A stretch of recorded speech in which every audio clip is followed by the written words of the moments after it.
Fellas, this is part 2 of the series on this particular guy. I'm just coming here to say that the beginning of this is fucking boring because I was tired of shit while I was recording it, so I sound kind of lazy. But don't worry, there is it gets more intense if you stick around to the end. You'll see this. Fuck no! Go through life, your income like a RNG Pokemon throw. Put up on a bitch, she sends away your stinky Andy showered ass because it's a random generated interaction. Can't hit a cry, give me the grave, show me on grave, give me the soul, so I make that shit be old. That boy, you come down here, you pop a cap my ass, make me moan like a good boy. Oh, I don't get it. I keep saying this shit. You don't understand. Alright, going over your head. Your head crashed like 9/11. Man, fuck this. Anyhow, yeah, you've been warned. You can skip to about like, I don't know, like 50 minutes in. It'll pick up. Unless you like the chill shit, then you got a bit of both. Pick and choose. It doesn't really matter. Who the fuck are we to be so egotistical and egomaniacal and to say that, oh, you know, life itself has meaning, you just have to find it, or life is full of meaning and joy, and life has so many different paths that lead us somewhere that we're meant to be. I've been accidentally picking up a Canadian accent recently, and I just realized I think this guy is Canadian because he keeps saying like, oh, you know, life isn't life. Shit, can't even do it. Life isn't leading us to where you're supposed to be. No, that's bordering on Irish. Anyways, well, shit. When I'm tired, I can never do the accents right. But I'm glad he threw me a softball on this one because I'm actually kind of looking forward to the next clip because I plan on actually reading you some passages from what I'm writing just as a response. And I think that'll be cool. It's been a minute since I've recorded for this video, and I'm still awake. I mean, this one's easy pickings. Saying that it's egomaniacal to say that there's purpose in life, I mean, he conflates it with some sort of form of determinism, like you need determinism to have joy, which just really, that's not the case. If you need determinism to give you joy, right, if you need joy to be predetermined, mapped into your life, then yeah, you've got an issue. But it's also kind of irritating because our man here really does seem to believe in some sort of predestination or fate, and he's covering it up well with the good old classic tactic of presenting two ideas, right? His own, which is the simple idea, and then he says, oh, but it's not this because this is that, right? If everything is random and happens for no reason whatsoever, that's not predeterminism, right? Everything happening randomly without any point, that's not predeterminism. That can't be a form of predeterminism because predeterminism has to have some form of meaning. Dude, get over yourself. No. Predeterminism, right? This is my definition. I don't give a shit about the other definitions out there. I'm going to be straight up with you. My definition of predeterminism, determinism, I should say. What the fuck? It's not a word. It's predestination and determinism. My definition of determinism is anything that you say will happen and will always happen and you can't do anything about it. I see it as my version of determinism is the excuse that you can't do something, get something, move forward in life towards something that you want because something is absolutely certainly going to happen. That is my view of determinism, which I diagnose this guy with. Trust me, I'm a professional. I'm a licensed optometrist. I definitely know what I'm talking about here. Do not question my ontology, teleology, or phenomenology on this one, brothers. My source is that I made it the fuck up. That is my source on everything. I read a lot of books. I look at a lot of sources. I read a lot of history. I look into things, the way that they work. I love economics. And from what I just gather and absorb passively through a lot of things, I form my own viewpoint on certain things. And I don't think it's useful to call determinism anything other than a big fat fucking excuse. Like, the thing is that it is really useful for making excuses. I cannot recommend this book enough for just masochism, self-loathing. If you really want to just have a bad time, I recommend the book Determined by Robert Sapolsky. It's literally one big long list of excuses trying to link science to determinism. And it's one of the worst books I think I've ever read. And I would love to get some free time and write a counter argument, an entire book to all of the determinist books that are out there, called something like Determined to Fail. But pretty much, he disregards that you can choose on the basis of determinism. That is insane. I didn't even realize that. Like, the idea that you can choose joy because there's all these different paths that you can choose and everything is predetermined and already written. You just have to choose the predetermined path. That is crazy. That's an insane argument to put forth from like a philosophical perspective. And I mean, I'm guilty of the same argument. Like, I've written a little bit about determinism and free will. A little bit. A little bit for me is like 20,000 words. I've written a bit about determinism, and one of my arguments is that if you're so set on determinism, at least like choose the choose this option that I call choice determinism, right? That if you do certain things will happen. And that's kind of what this guy's putting forward. But I don't think that he's handling it as a pragmatic solution to anything. I think that he's just kind of throwing it into the wind as an excuse, which is like, if you believe that you can choose a path, you believe in determinism because you think that you can choose a predetermined path. And I totally don't believe in determinism, even though I just said that if you do this means that, X means Y. But yeah, this one's pretty easy, pretty solid. I mean, when you lump in all of the good options with determinism, and like you're a part of that yourself, just in a different frame of reference, and you say that all of the good options that people delude themselves into thinking are part of that, it's interesting. It's interesting, buddy. Some good conclusions you've come to. I wonder what, if any, philosophy he reads. That'd be interesting to check up on and cross-reference. It's probably like Lagodi or some shit. Is that the guy? Am I referencing the right guy? It's like the guy with anhedonia that chose to write philosophy. Yo, fuck that guy.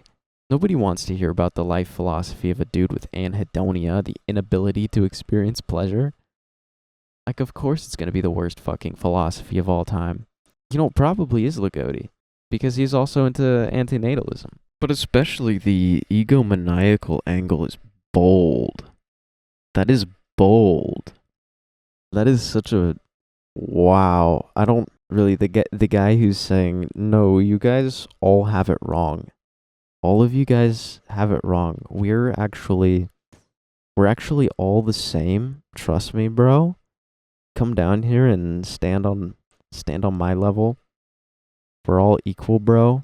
You should do exactly what I'm thinking, and actually the world is like I say it is and not how you think it is. Like, even in the same sentence, not even just the same video.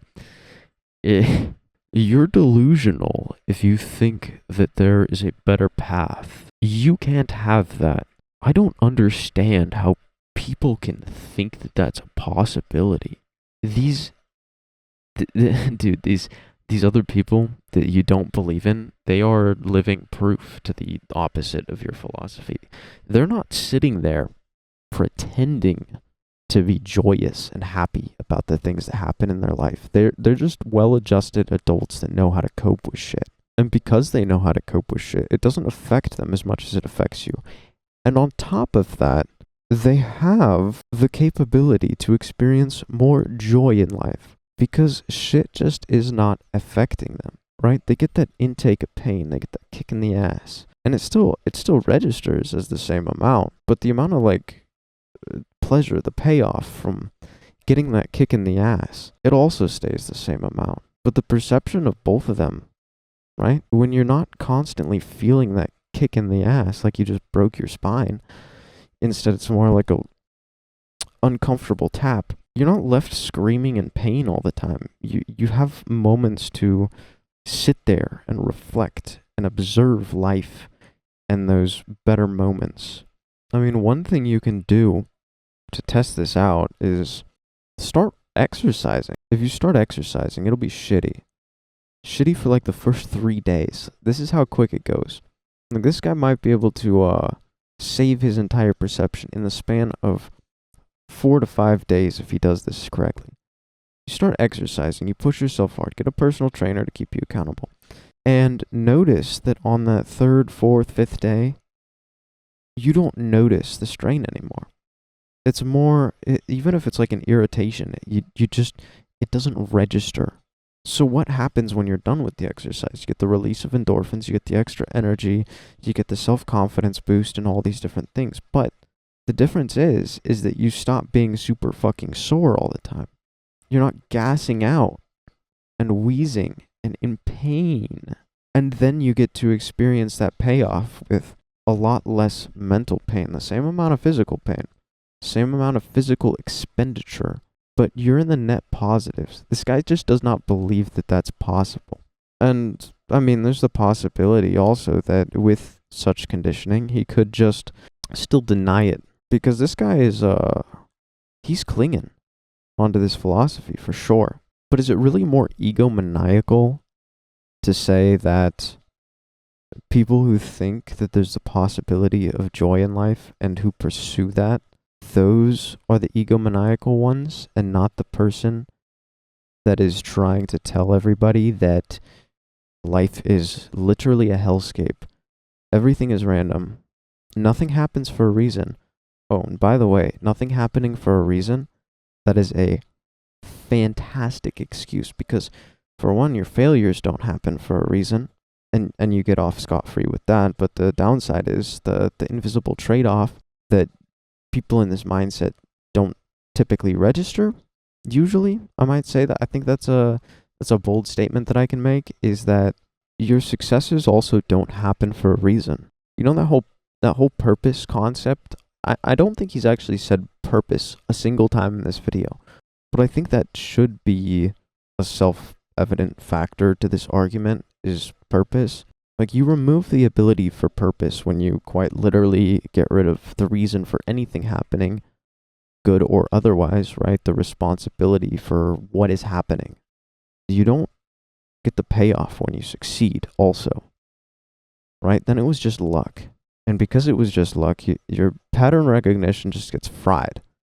And you're like, oh, well, I can't do that again. That was just luck. If I try again, I will certainly fail because the odds are stacked against me and the chances of me landing on red 27 again is basically impossible. So I better not try. I better not push my luck. So it dampens all the good moments and likewise amplifies all the bad ones because in both situations, good and bad, you're being oppressed by this conceptual randomness because nothing is within your control from that perspective. Nothing is anything you can take responsibility for. And this is something that I think is very important here. What I'm talking about is that if you can take responsibility for everything, you also get responsibility for the good moments. You get the ability to feel pride. And that's not an egomaniacal thing. People need pride to be able to continue in their work. You don't need like the excessive sinful type, but you need something to tell you that you are doing something for a reason and that you are capable and able to continue on. The real egomaniacal thing is trying to strip all reason from everybody and put them down for having reasons to do things because you believe that their perspective is egomaniacal. And one more thing that I really love about this sort of dead man's mindset is that I just said what I just said. And the dead man's conception of everything, don't take this as exact, I'm giving out vagaries still, but the general dead man's conception of what I just said is, well, aren't you doing the same thing to me right now? And the answer is, of course, yes. The difference is incentives. It is beneficial for me to believe that what you believe is bullshit. And it is also beneficial to you and your stated goals to believe that what I tell you is bullshit, and that on paper is extremely egomaniacal. The entire argument is set up subconsciously to get to these kinds of responses so then they can easily be dismissed. One of the best defense mechanisms that the dead man has, and I've got this on a big old graph that goes in a circle around and around and around, is that simply everything is phrased so the counter arguments can be used as proof for the original argument. Everything is framed to sort of freeze, to calcify the current beliefs that exist, even when asking for second opinions. It's as though the second opinion, oh my gosh, I'm getting burps. It's as though the second opinion is framed for the purpose of validating it. To validate the first opinion, you say, I would like some constructive criticism, while framing the sentence in a manner that elicits either some form of negative feedback that can be immediately discarded or immediate validation. Like when a woman asks, does this dress make me look fat? You're not supposed to give feedback. You're supposed to say, no, it looks great. And I don't know, I've never been asked that by a woman. I think I was asked that by my mom once, and I was like, yeah, as a joke, and we had a good laugh about it, but that's about it. And the thing is that I'm not trying to stand on some moral high ground here. What I'm doing isn't morally correct. I mean, it's fairly exactly the same thing as what I'm saying that a lot of other people shouldn't do, which, I mean, you can have your words about that. But the thing is that other people with other beliefs say the same thing. Like, oh, you shouldn't attack other people's beliefs. Like, we should make some compromise. Let's make some compromise. Come on, guys. And then they don't do it. They don't follow through. They go about it in a backhanded, snake-like way. And the thing about my way of processing is I don't care. I am doing this to try and shift the bias against viewpoints like the one that I'm attacking. It is wholeheartedly in my belief that by creating a stigma against certain beliefs that I believe cause people to harm themselves in their course of life, in the direction that they're going, creating a stigma is the best way to go about it. Not trying to covertly destroy it by saying outright, you're weird. Your belief sucks. And not because of immorality, not because of some conception of moral philosophy, but because I believe that everybody will be better off for it. From the basis of my belief, I am telling you this explicitly. Religions will not say this. Political parties will not say this. Not explicitly. I think that we should shame people that have the possibility to influence people with their freedom of speech. See, that's my view on freedom of speech, is that you can say whatever you want, but I can too. And that's a very that's a very 14-year-old way of thinking about freedom of speech. I'm quite aware. But the other way to go about it is just so snake-like, I think. Because people are not always the good guy to everybody. And we know this, but we still try to play the part. We still try to say, oh, I'm being charitable. Like, I might seem like I'm being charitable to this guy. I've given him 2 hours and 25 minutes of my time already. But I'm not. Me giving him more time, video essayists would say that that is the charitability by showing everything that they would need to refute if they were actually... No, it's me trying to completely dismiss his entire perception of life. Don't get it twisted on me. I am trying to dismiss this guy's entire perception of life because I do not like people that have it. I've dealt with them so much. I have had these patterns of behavior. I mean, the videos that I've uploaded to this channel, even, it's contained within that. I'm going to have to go back and respond myself to clear some shit up. Because frankly, I did not know what the fuck I was talking about. We're going to get there. But I am not attempting to be charitable. I'm attempting to cause some form of unrest, discomfort, destruction. Actually, no, I really shouldn't say destruction. You can't get rid of other opposing beliefs through destruction. That's what everybody's trying right now. I'm trying to do it through disgust, in all honesty.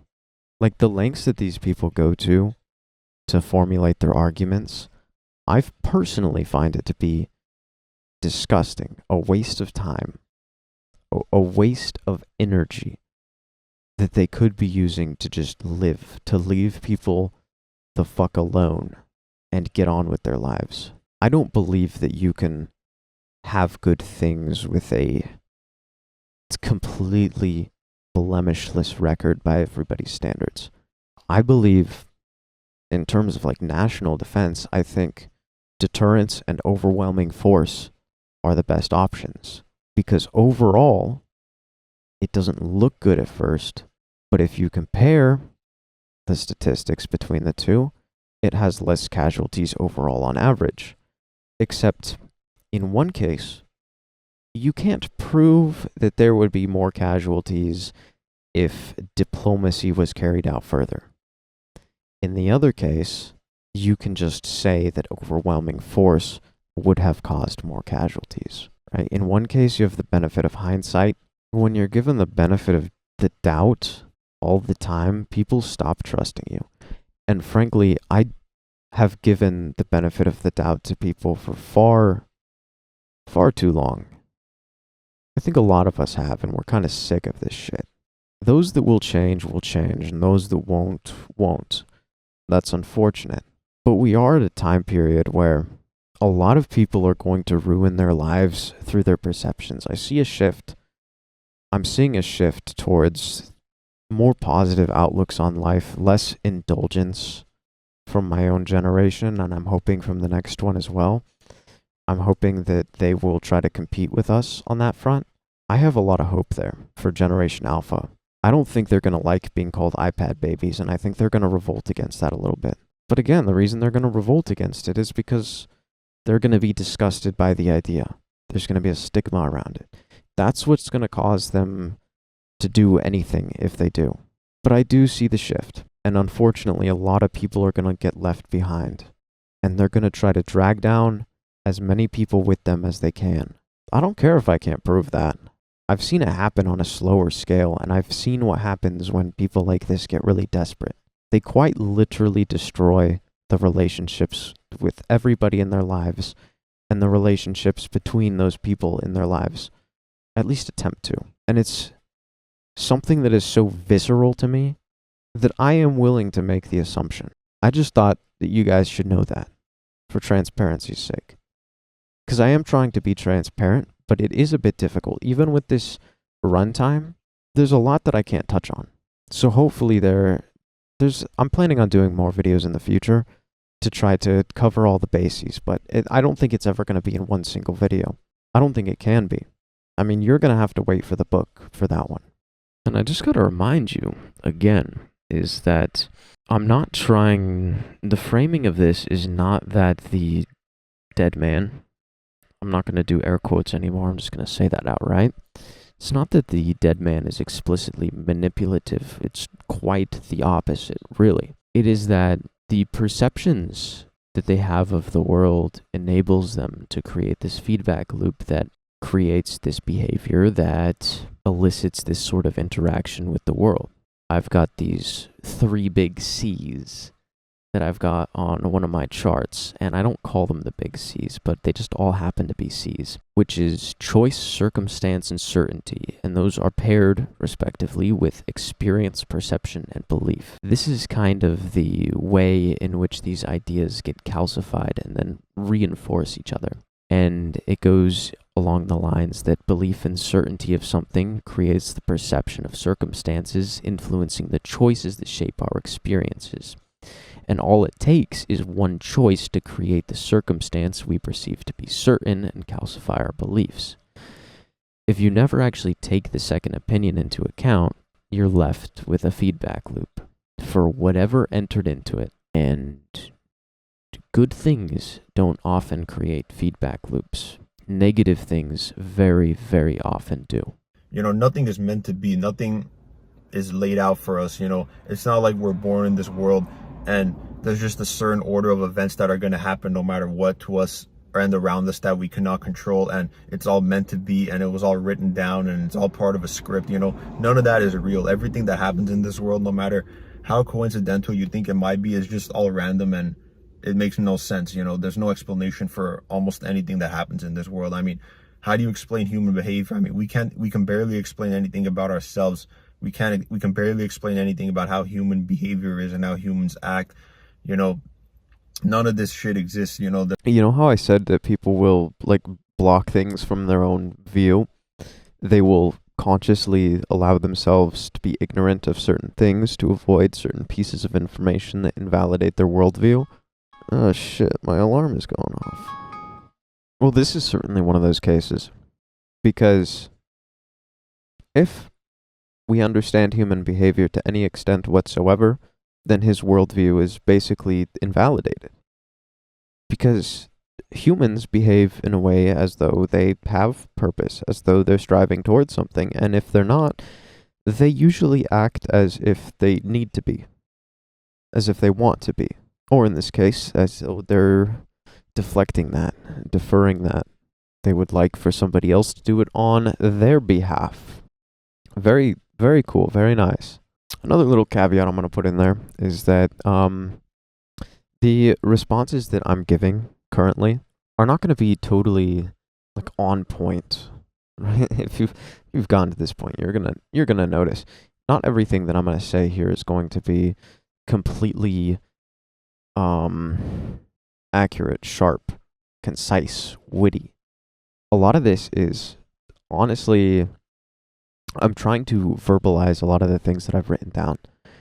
And I do think that a lot of the things that I've written down would be a lot more useful to directly respond with. But I also need to have I have to have the clarity to be able to articulate these things in regular conversation so then I can actually explain them. Like, not everything is something that you can turn into a structured paragraph, or mine are very unstructured. So the intention is to try to develop the ideas, and as things go forward, to become more concise and hopefully spend less time and be more accurate with my words. The previous section I did, it was full of errors. Let's not talk about that all too much. Point them out to me if you want to. But I'm pretty sure I know what they are already. thing is about human behavior, though, is that humans understand human behavior on an instinctual level to a very, very high degree. Right? Oh my god, I'm copying his mannerisms. Right? You know? I'm doing the same thing. I gotta turn my mirror neurons off. But god damn it. We can read body language, micro expressions, and I mean, even in this video, the guy clearly gets a lot more agitated as the video goes on, and as he starts getting more aggressive, as we'll see later on with the things that he'll say and the claims that he makes, it slowly, I mean, it does become more irrational. There's less to address, and I mean, for me, that'll shorten the video, but it indicates, I shouldn't say that, he looks fucking uncomfortable with his own views. He looks like there's some, later on, you see the little bugs starting to crawl under his skin. It gets progressively worse. It gets progressively more drastic. So that's something to keep an eye out for. If you know anything about human behavior, right? If you can just look at somebody and get a feeling, you understand it to enough of an extent that your life can go on. The only reason that he's bringing up the inability to understand human behavior, and I'm guessing he means on like the level of neuroscience, pathophysiology, and the sort of psychosomatic, all of that, the integral understanding of the human body brain connection and whatnot. And yeah, like I said, if you're trying to understand things on a deep cosmic level, to a level of clarity where nothing anymore is ambiguous, then congratulations, you stated a fact.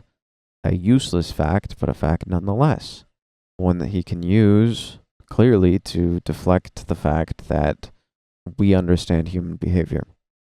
Human behavior itself is like the definition of not random.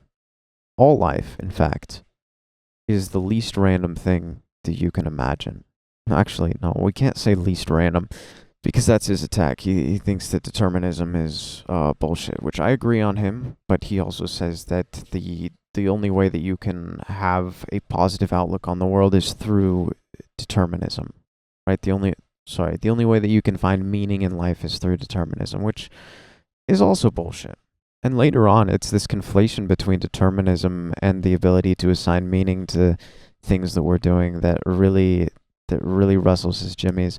And if we would steelman him, we would say something along the lines that, like, yes, with meaning, you can only really assign that at the end if you're looking for a full description of all the reasons why you did what you did. You'll only know, like, at the very end, if at all, right? Only if you're analyzing yourself a bunch. But we're not looking for explicit report cards on our entire fucking life. We are looking to find reasons to do things. That is meaning. And in the pursuit of that, we don't necessarily typically divulge to random activities. That's not the way that we get things out of life, unless you're a fan of gambling. I wonder if this dude gambles, because that's like his definition of life is basically a gamble. I mean, he certainly is going all in on this theory, but it really will be this conflation of determinism with the ability to find meaning and by proxy reason to do things that will probably be the nail in the coffin here. That's why I'm dismissing this thing. But there is another important aspect, is that he's I know this guy has reasons, and I know that he would say that he has reasons for doing what he's doing. I saw another video on his channel that was like something along the lines of indulge in pleasures. He says to do things, go have fun, and whatnot. And I mean, that just confirmed my prediction from earlier, right? That the next best thing is to follow your impulses, and if you don't have any desires past your impulses, you won't really see a point, because you won't have a reason to be pursuing your impulses other than to quote-unquote have fun. I found that video after I recorded that bit. So far my scorecard is looking pretty solid. And we've got some more things to go over, right? First, let's coin his little style of determinism, right? That everything is meant to be determinism. This fairy dust determinism. What is this? It's confusing. I mean, he states outright that there is no explanation that these people have, which is fair because he's created something of a punching bag, a fake belief, something that doesn't really exist in coherence, right? The mixing and matching, the picking and choosing, these beliefs don't exist, just usually not in tandem. They don't go all that well together. And sure, there are a few, and they exist in, like, spiritual fiction, practically, but not in mass. Like, this is not some humongous issue that he's talking about. It's not a popular view, per se. But the thing is that if there was no explanation for it, people wouldn't be talking about it, but his criteria for explanation is really high up there. It's kinda unfeasible. As a matter of fact, I said earlier that I was going to read some excerpts from my own work, and that is what we are going to do. If I can fucking find it. Right, this is what I was saving it for.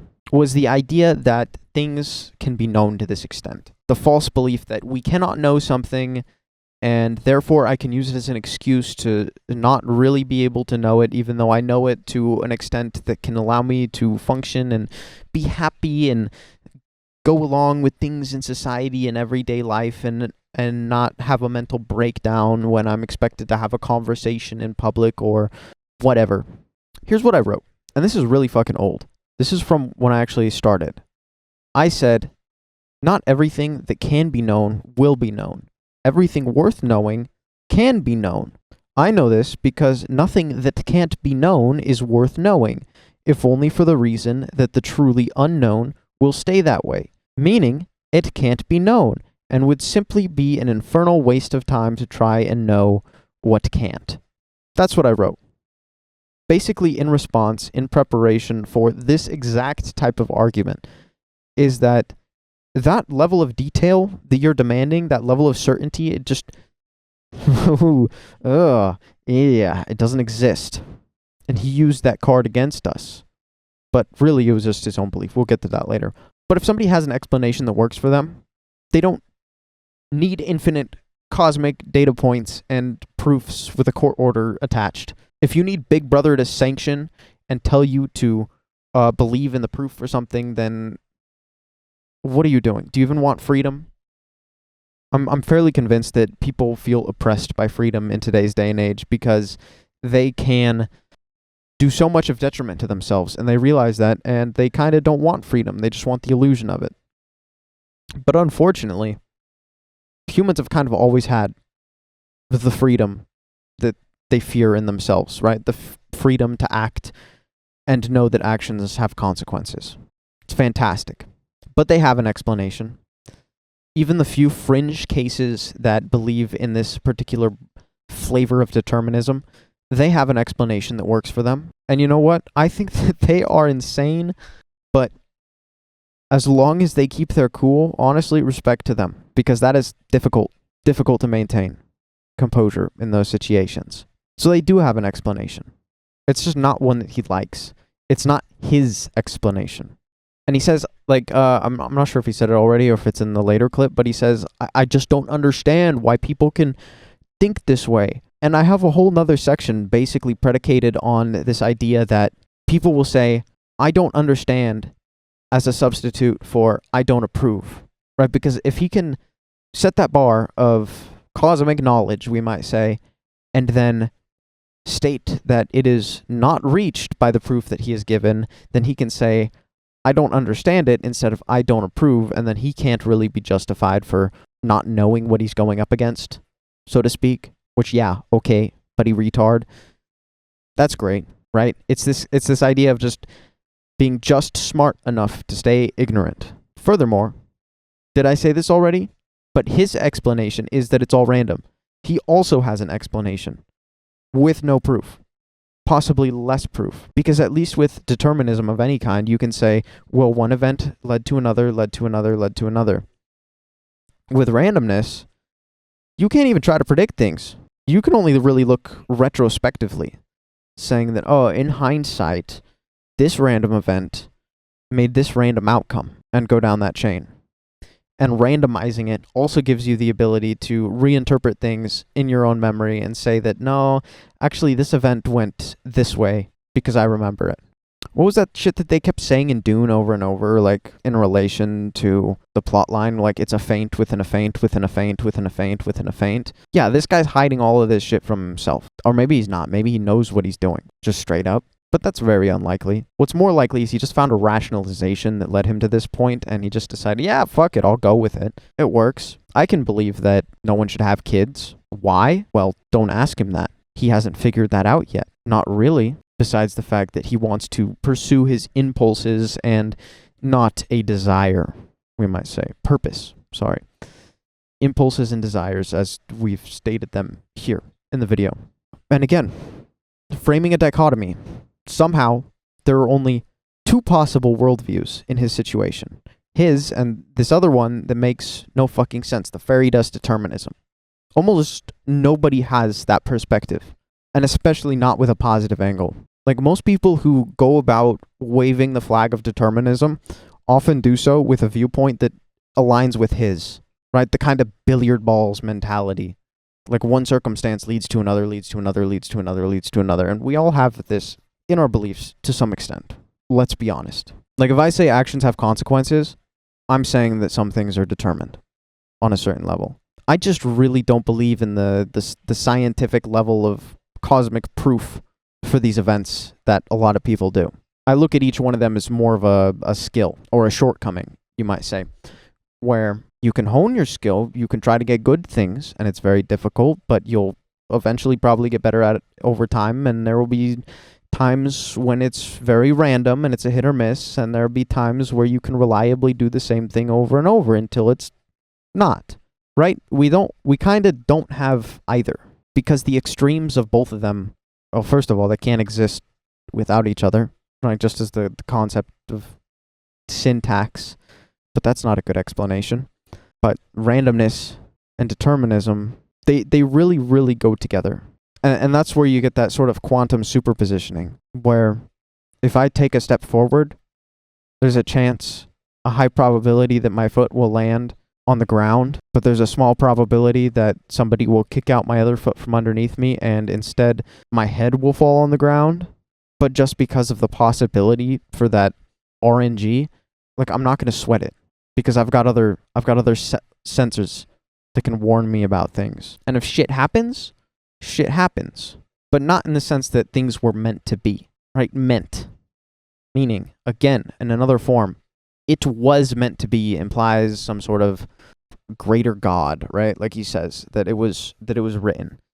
But I don't think things were meant to be unless I mean them to be a certain way. Again, I think we give things meaning. And I also say, don't worry about the things outside of your control. So if it's outside of my control, I don't assign it any meaning to myself. The only thing that I ascribe meaning to is what I can do thereafter.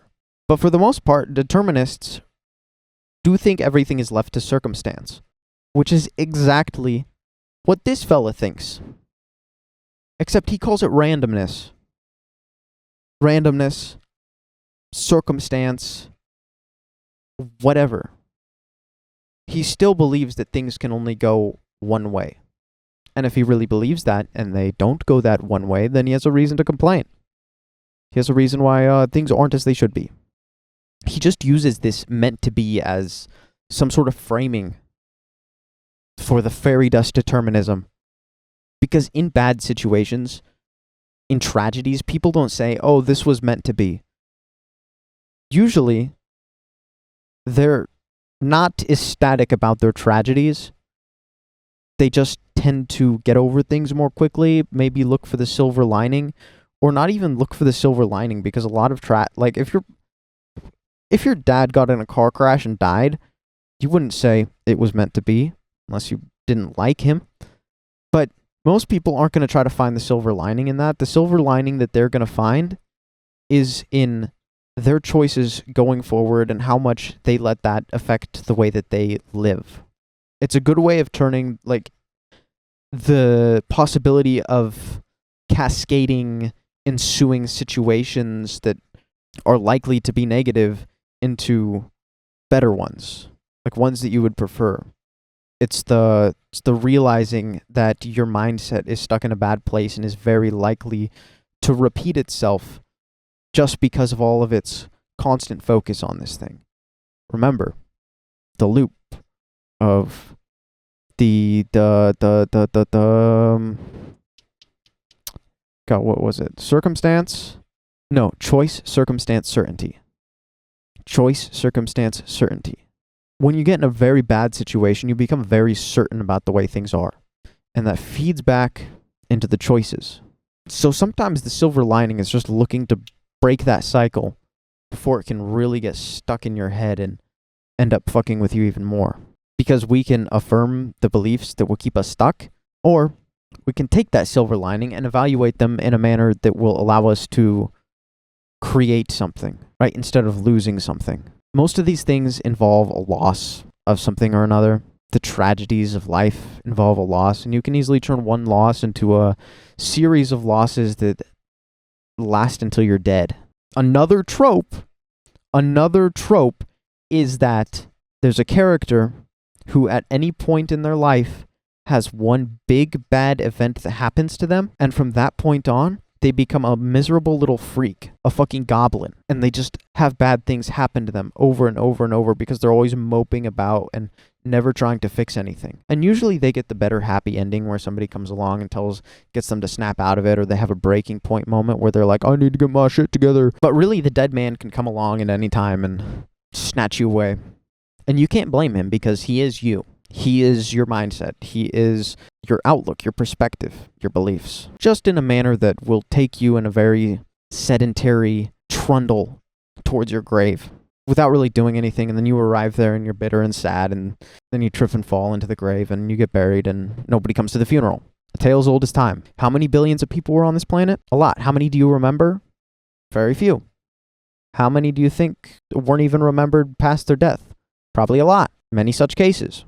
But framing it as meant to be, like the idea of determinism as meant to be, or and bunching that in with like the silver lining sort of conception as meant to be. It's just another subtle method, probably underlying way to shirk the responsibility for things going forward. Because guess what? He doesn't have to look for the silver lining. He doesn't have to look for that path because, bro, it's determined. It's determined, bro. I don't have to search for that because it doesn't exist. And yeah, he pulled out my a little toy from my playbook, which is the none of this shit exists. And I thought he had got me for a second until I realized that I was saying that he believed in something that didn't exist, and he literally said none of this shit exists, which he believes in the fact that none of this shit exists, right? He's just stating his belief in nothing. I agree with his stance on determinism as a whole, but this isn't determinism. This entire perspective that he lays out, by his own words, doesn't exist. I definitely believe him on that, because I'm pretty sure he made it up. This thing that doesn't exist is his belief. This thing that doesn't exist is this fake combatant that he has created, inventing something that doesn't exist and assigning it to people that do, just so he can write them off as a scapegoat, write off his responsibility to be doing the things that he probably knows that he should be doing. Difference is that his example is that it doesn't exist. He can't give us an example. He can't really show us somebody. I mean, he could probably if he went to all the effort, but it wouldn't be a general snapshot of the population like he's talking about. The difference is in the fact that I have somebody to show you this guy right here. I can show you him, and I can point to all the things that I've been writing about for ages. Who knows? Maybe I just made a catch-all framework. But even if that's what it is, if it gets people to be responsible for their actions going forward, then I would say it's a pretty beneficial one. I would say that's a fairly decent accomplishment because we have a lot of catch-all beliefs. His is a catch-all belief. Most people's are to a certain extent. Yeah, they are, until you get to the point where they just don't discuss it, right? They're the self-evident, the things that we don't believe in, the things that don't exist. And me and him both have those. I have very carefully crafted a specific sort of framework around an archetype that this guy just happens to fit. I've literally written probably a dozen pages on the fact that this sort of archetype that I made up, like, right, my sources that I made it the fuck up, is that they use as a tool the fact that, no, they use as a tool things that don't exist to justify themselves. Quite literally. The two biggest sources of proof that I have, that I assign to the dead man, is that they either use things that don't exist as proof, as we've seen here, which is kind of confusing. Like, how do you use something that doesn't exist as proof? Well, he just did it. He gave you something, and then he said it doesn't exist, therefore. And then on the other side of things, we have the self-evident, which we've already gone over, right? The God. So the two main, like, ways that things are framed, usually often in tandem, like we've seen, is either God or nothing. Self-evident or doesn't exist. But not as if they're, like, using nothing, like they don't have anything to use, but they are literally using nothing. The concept of it. I mean, personally, I got beef with the very idea of nothing. I fucking hate it. I don't like it. I don't even like the concept of zero. I think we should get rid of that from the number system. You know what zero allows us to do? It allows us to create debt. Stuff that doesn't exist. Literally, zero allows us to create debt. Things that don't exist. Honestly, fuck the Federal Reserve and the Arab guy that invented zero. I got beef with that guy. Maybe I should piss on his grave too. There's so much knowledge, and there's just so much knowledge in the world that we as a human species are never going to have, because we're either not going to live long enough to see it, or also we're just too dumb to acquire that knowledge. And both of those are true. You know, we are not smart enough to a certain extent to understand how the world works, and I don't think the average human brain can comprehend what the world is. So who the fuck are we as a species to say that life has meaning? And listen, if you think that the average human isn't smart enough to understand the shit, and there's so much that we can't know, the only thing that we can assume is that those of us listening, that is that you're not smart enough. You don't understand it. And to put that on everybody else as well, like, listen, I don't know how smart you are, but you're generalizing the human species, as you say, into one entire category and assuming that nobody is smart enough to understand what's going on, and yet we're all here doing things. He's looking at all of this like it's a miracle that anybody is doing anything, considering the fact that everything is random. Right? Somewhere in his mind, he's like, why isn't everybody having seizures? Why isn't everybody just jerking around in random motions? Why aren't their bodies falling apart? Why aren't the atoms deciding to do random things? Why is everybody acting like there's some sort of purpose? No, it's random. Fall apart. Idiot. It's ridiculous. And obviously he's not that dumb. And there's probably some nuance to the randomness argument in his head. But he's treating it as though it's all random. His outlook, somehow. I mean, his outlook is certainly random. It keeps switching between, like, it can't decide what it wants to do. Is it determinism or all pure luck? Is it circumstance or predetermined? I mean, he'll say one thing and then he'll imply another thing. Like, if you follow what he says in another section, it'll do the opposite of what he says it'll do. That's weird, isn't it? And I mean, you can see it in his eyes. Like, he knows that there's something that he's not saying behind what he's already saying. He's getting very shifty. I wonder why. We can't even be sure about what we can't comprehend. Like, the claim that everybody is too stupid to understand something that is out there. Like, why is he projecting his mind strings so far into the universe? Why is he trying to gather up some divine data that is out there in the cosmos? Like, what do you need to understand? What is it that you're trying to understand? I'm guessing that you're trying to do something with your life.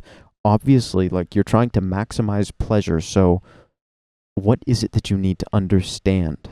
Because this isn't optimal, but I do get it. Because if you're trying to optimize for the justification of, let's say, an impulse-driven life, right? A low-responsibility life, an entitled life, where you deserve things, you're entitled to things, then you kind of need a very unfair reality. So on one hand, I get it, but we really can't be sure of what we can't comprehend. If there's something out there that we really, really don't know, like I think I already said, it's not worth knowing. Like if some piece of information is out there and it's beyond us in comprehension, it is likely not useful to us. It's very simple. Like, if we can't comprehend it, we can't use it. Like, no shit. But I mean, like, in the sense that why would something infinitely complex be useful at all? Are we like trying to find out some algorithm that will let us play God and recalculate the movements of the universe? Or is that a bit much for now? Like, shouldn't we dwell on other things like maybe interplanetary civilization, you know, the little things first before we try to pursue those things? And by the time we get there, you know, maybe we'll be able to comprehend it? Yeah? Isn't that cool? Because I'm pretty sure that everything in your life, in your much, much, much more simple life than either of those two things, that there's plenty to comprehend. As a matter of fact, I'm fairly certain that most people, given enough time, can comprehend even the most complex jargon that may or may not be useful to them in the world. Like all the data that is available, if somebody pick and chose what they wanted to go out and learn, I think they could do it. I don't think there's anything inherently wrong with not being able to accumulate all of the data on the internet and understanding all of the history and mechanics of everything in the universe. You know what I'm saying? When I talked about the gods, it's important to note that at some point we have to stop thinking about the way life is so then we can start living it. And that applies here also. Like, he's upset that he can't know all of those things. But dude, you have to give yourself permission to not know a lot of things. Just figure out what feels right. And I know that he'll say that the whole outlook that life is meaningless, that feels right. That feels right because it allows him to do what he wants to do. But I mean, we'll see where he ends up. We'll see how things go for him. He seems like a rather pessimistic dude. I'm not gonna lie. A little bit bitter. There's no joviality or whimsy behind any of this stuff. It's a little bit deadpan, a little bit shifty, a little bit uncomfortable in his own skin, you know what I mean? You know what I mean? Oh, shit. I gotta stop saying that. Fuck. Like he goes, oh, and both of those are true, you know? Both of those are true. That we can't know anything, really, and that even if we did, we wouldn't be able to understand it. I mean, we can't know everything.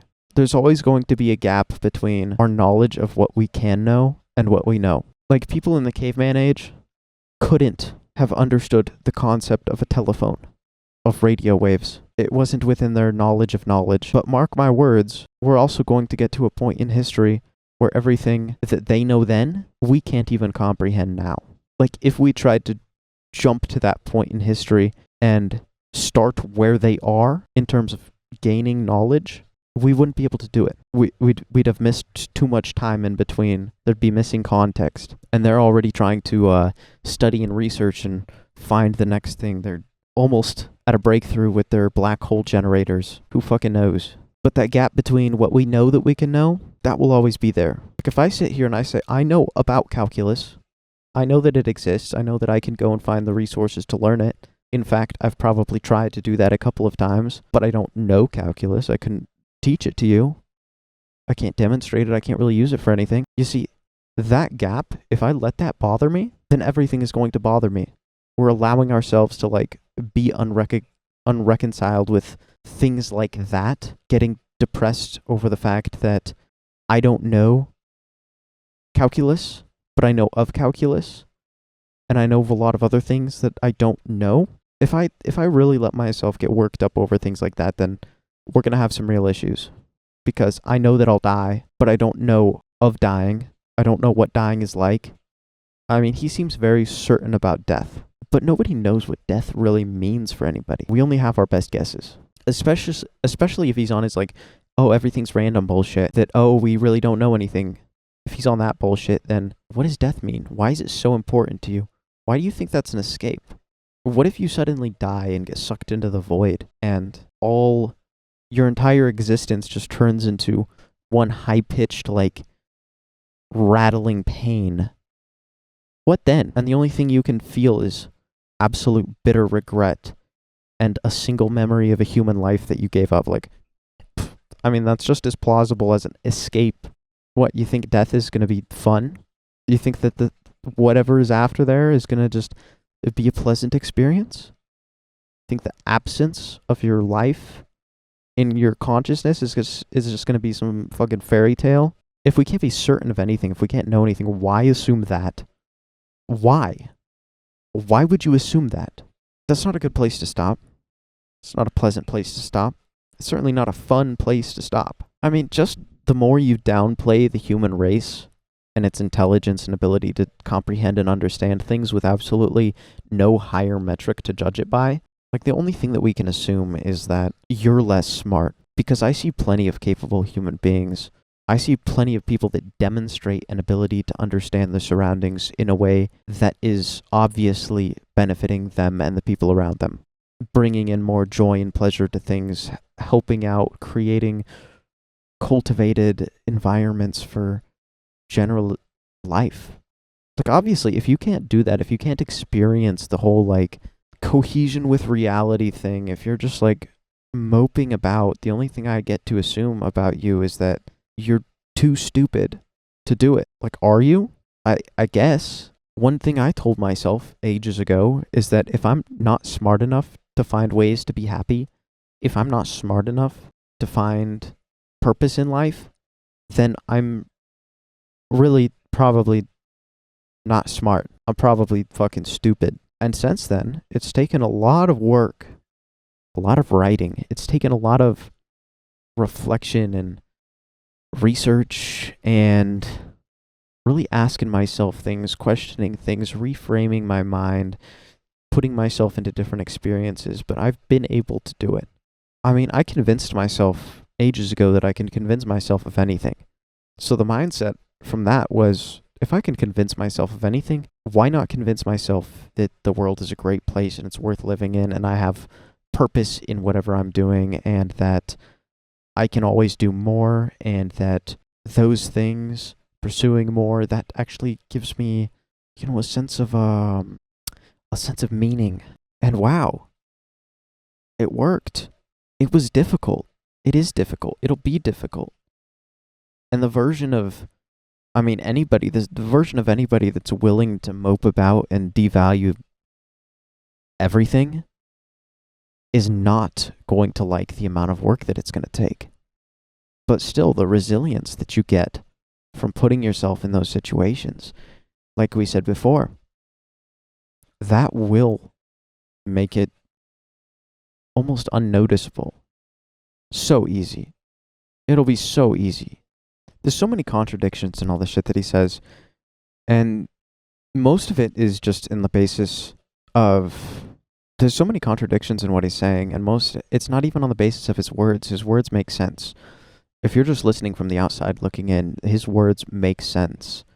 You could say plausibly that, like, I don't agree with it, but I guess it makes sense. But they're really not. Like, I've been pointing them out over and over throughout this video. It's not the contradictions of the words that he's saying.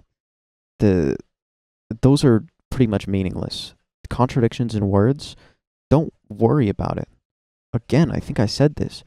Focus on not contradicting yourself on principle. If we can just point out the contradictions on the basis of his actual statements, then that will be enough. Anybody that argues for validity on the basis of cohesion with the words that you use, I feel like that's kind of a low bar to set.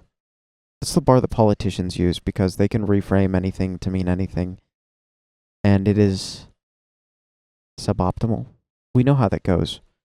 It really just allows you to lie. Half-truths about this and that, and suddenly you get to a point where you're acting against everything that you said that you're acting in favor of everything that you once said that you're acting against, or against everything that you said that you were acting in favor of. It's not a pretty place to be in. Like the statement, you either die a hero or live long enough to see yourself become a victim. It's because if you allow yourself to stay on a pendulum swing, if you only allow yourself some sort of constancy with exact ideas in exact time periods in an exact frame of mind, when the times change, when you change, those ideas are going to not only lose the meaning that they had and slowly become incomprehensible, but they're also going to directly pull you towards committing some sort of offense against your own principles. nothing means the same thing over any span of time. And moreover, the more you learn, simply observing in reality, the more that you take things in, the more those ideas themselves change, because everything is linked in some sort of way. Everything evolves in tandem. All of the knowledge inside of your mind, in some which way, develops alongside each other. And everything that we know when we learn something new, it all changes. And if we don't let it do that, the original idea with new knowledge that would have otherwise assisted it makes us just contradict ourselves. He's saying like, oh, there's so much to be known and that there's no way that we could know it all and that there's no point in trying because there's too much and we're too stupid anyways. He's only saying that we should quit, right? Because we're not at the point where we could be taking all of those immediate and gratifying steps, right? This like indulgent mindset. If there's a possibility in the future, right? If there's the possibility of a particle accelerator and we can't have it now, like we keep failing and there's no certainty that it'll actually work, then what's the point? What's the point? Why chase hypotheticals in science and whatnot? Shouldn't we just pull the firmament back over the sky and believe that there's nothing out there? Wouldn't that be great if people had just done that instead of running on a wild goose chase and staring at the sky, taking astronomy classes and building satellites? Who needs taxpayer dollars for that? It's going to take too long to get anywhere or find any useful information anyways. Right? There's no meaning. He assigns no meaning to this stuff. He almost acknowledges that we can know these things one day, but also caveats it with the fact that, oh, we're too stupid to understand it anyways. I mean, if you take that first statement that we can know these things, we can also get to the developmental point where we're not too stupid to understand them, assuming we're not quite going to that level of cosmic specificity that he implies, because you can always make the argument that something is more complex than it seems, that there's always more that we could learn about this or that, and it would be true, but who cares? You can find the knowledge of the experience of what it would be like to translate the entire expanded Oxford English Dictionary into binary, point by point, line by line. But why? Right? We're talking about pieces of information that are so frivolous and just out there to fill up a quota or something. Like, why do you need to know this? What is the purpose? But it's information like that that makes it possible to say that, oh, we won't know everything. Yeah, we won't know everything. Who fucking cares? Just because you can't have some sort of immediate revelation about this or that piece of bullshit, have some cosmic mind-expanding experience like ayahuasca but in real life, bro. Just because you can't have that doesn't mean that we should give up. Doesn't mean that actually reading the goddamn books is a waste of time, because maybe you feel a bit uncomfortable and it takes a while and it'll be months before you can tell anybody anything interesting that you know in your fucking Facebook group chat. I get that, dude, but why not? It might give you a sense of purpose, who knows?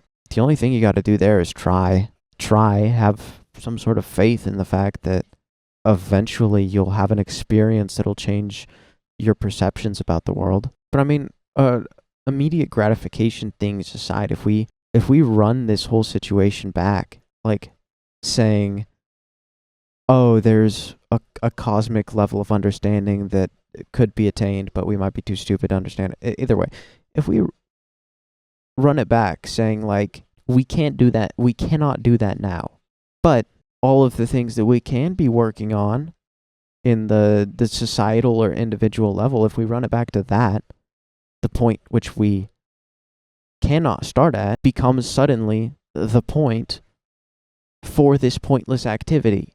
You get what I'm saying? Like that singularity somewhere in the future that we'll never be a part of.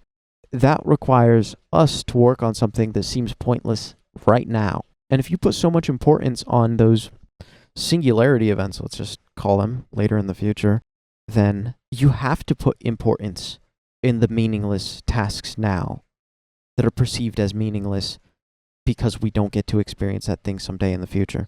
But like those pointless tasks now, can acquire a sense of meaning because it implies, perhaps, that someday, way off in the future, we'll get something else. But I mean, I guess if it's random, you don't know that, and he wants that level of certainty, I suppose. Like, let's say we wanted to invent a nuclear particle engine that'll get us across the galaxy. And let's say they run some numbers and assume that it'll take 50, 80, 120 years of proper research and development to get this thing to a point where we could confidently use it. Does that mean that scientists in that field will just be like, oh, shit, man, I guess I can't work on it. I'm not going to be around to see it. It's like, no. Everything that all the scientists are doing in all the fields right now are going to have some bigger purpose later on, right? Some meta-analyses that connects huge dots that nobody saw before and creates something fantastic. And on some level, a lot of them know that, and that's why they do what they do.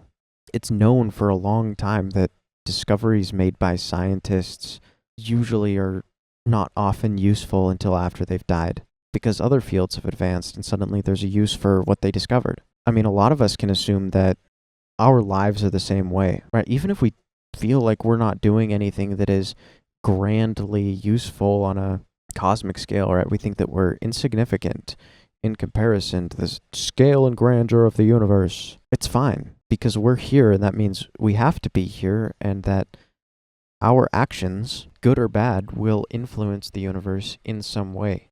I mean, do we wish the world to be a better place? I mean, a lot of people do.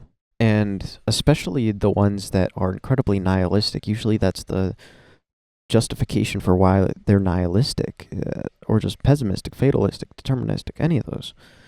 Just a generally not positive outlook on the way that life is, and more of a focus on the way that life should be. If we want to make the world as it should be, quote unquote, closer to that, just give us some progress, the very least that we can do is to live a life that is positive, not a life that is negative and trying to, it's just so focused on tearing things down that it inadvertently makes the world a worse place. Any mindset that thinks that humanity itself is bad has nothing but a bad effect on humanity itself. I mean, think about this. Assuming that the hypothesis that the good humans are the ones that want to stop the bad humans, and the bad humans are the ones that want to expand and have families and pretend that there's meaning in life. Ha, what a bunch of losers. Assuming that the good ones are the ones that just want to kind of sit there and behave like animals and, you know, jerk off and eat and get eternal leisure every day. Assuming that is true, then the good ones are on a path to just become extinct. And guess what? Oh no, without you, there's nobody to stop them. There's nobody to sit around and wait to die and complain. So, I mean, while you're sitting around waiting to die, the least that you could do is sort of hide that mindset and be positive and try to introduce, no, scratch that. The more vitriolic you make your own philosophy, the less people are going to want you to be here. And the less the general consensus is going to be on your side. Right? You create a stigma around your own beliefs when you're just so pissy about them. Like, oh, well, I didn't ask to be born. I didn't ask to be here. Oh, please let me sit around and indulge. I deserve you. You bear responsibility for me because you, as a society, allowed me to be born into this hellscape. I need compensation. Right, let's assume that those people somehow hold the key to world fucking peace. Let's assume that for now. Then the best thing that you can do to get your secret magic formula out there and have people like you and your ideas and what you'll eventually maybe have to offer is to not disgust them and turn them away and blame them for everything while asking everything from them. Wow, isn't that a novel idea? If I were to hypothesize about the basis of his philosophy, right? Just speculate and throw theories out there. I would say that he wants the world to be a better place. He wants people to be better, generally, whatever that might mean to him. And that the understanding to make those things is very, very far out of our reach, probably beyond our own lifetime. I think that's a fair synopsis of what his theory of these things are. And of course, that life is meaningless if we don't understand these things. And maybe we can't. And certainly, from his scope of speculation and the scope of these things that he wants people to know and understand, it won't happen in his lifetime. But if these are the things that are really important to him, then he has a reason to sort of try and shift people in that direction. The problem being is that he's shifting people away from that, right? Encouraging the sort of sedentary outlook that life is meaningless and just sort of wait to die. If people are sitting around waiting to die, they're never going to get closer to that. And the hypothesis that they'll be too stupid to understand it once they get there is just that. It's a hypothesis. It's a theory. We can't know that because we don't know what they won't be able to know, whatever that may be. So assuming that this is the thing that he wants, right? That knowledge of how to make the world and people a better place, the world a better place and the people better behaving, sort of, then everything that he's doing now, his whole outlook is just completely antithetical to that goal. That's why I have a big problem with it. It's like somebody banging their head against the wall and saying that they're trying to figure out how to stop banging their head against the wall by banging their head against the wall. You think the world should be a better place? Okay, are you going to make the world a better place? No. Why? Because it's meaningless?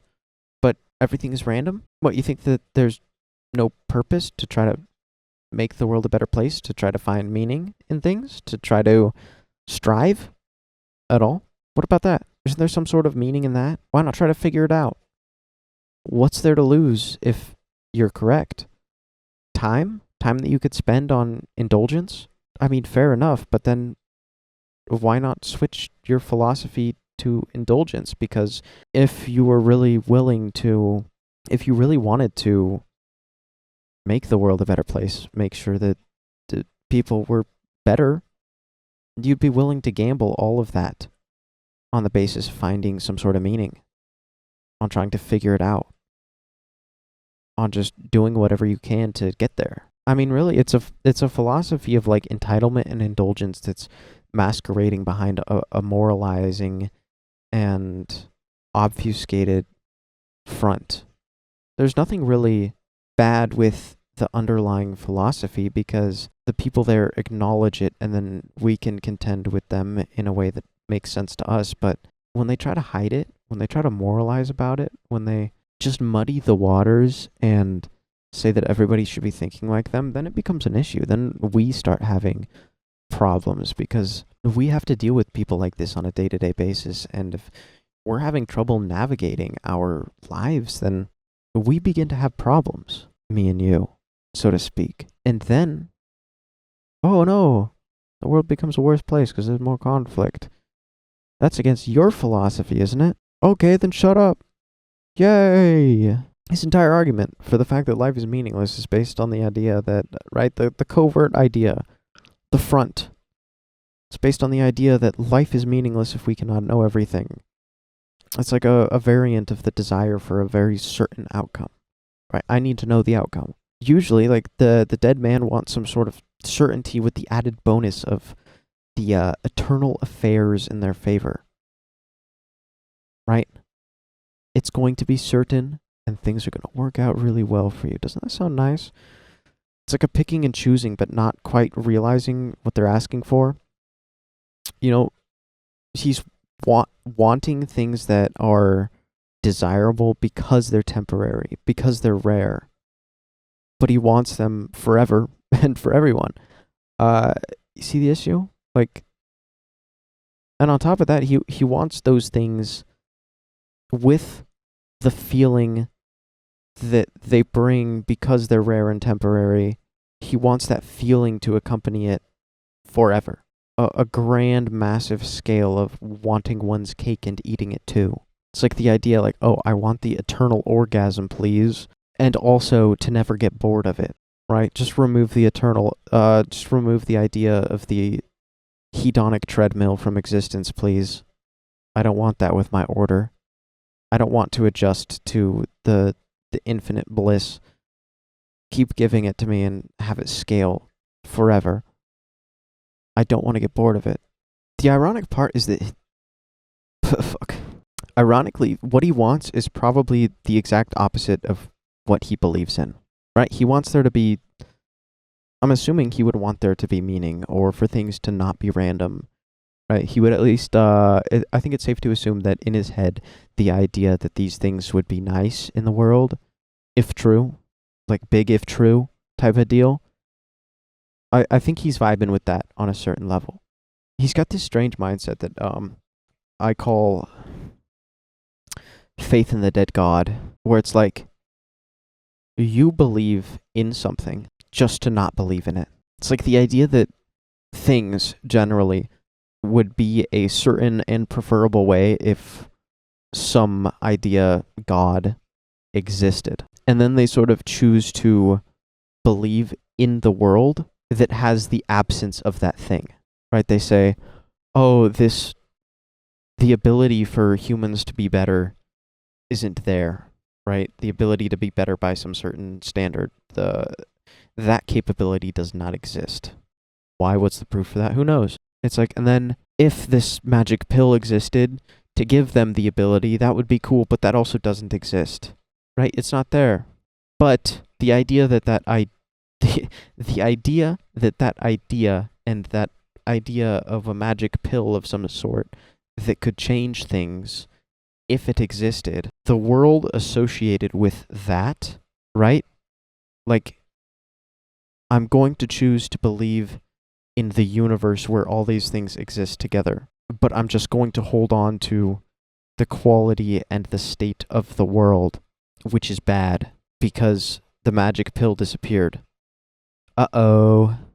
Like, he chooses to believe in the world that has that God, and also believes that the God is dead. Right? Like, oh, the world would be so great if we had everything figured out, but we can't have everything figured out, so the world isn't great.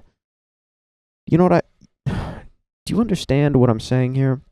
Because this is a bit of a more difficult thing to explain.